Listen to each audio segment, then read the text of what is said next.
वेगवेगळ्या भागामध्ये जे काही आरक्षण टाकलेलं होतं त्याच्यात त्यांना सोयीच्या गोष्टी करण्याचा प्रयत्न ह्या लोकांनी केलेला आहे।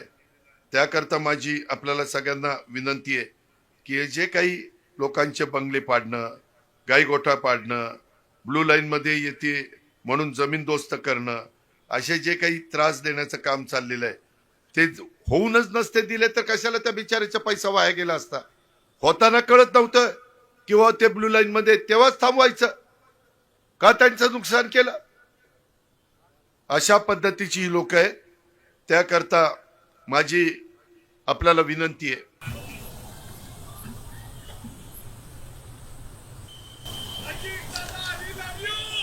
हा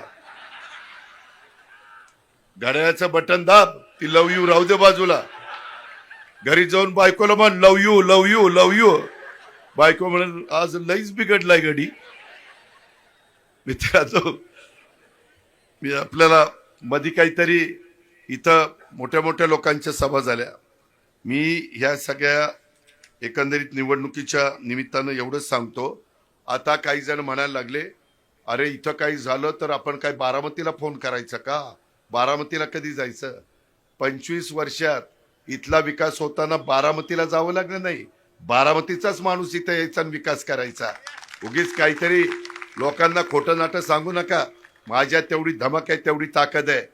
आणि अलीकडच्या काळात टेक्नॉलॉजी खूप पुढे गेलेली आहे। दर आठवड्याला मी पुण्यामध्ये येणारा कार्यकर्ता आहे।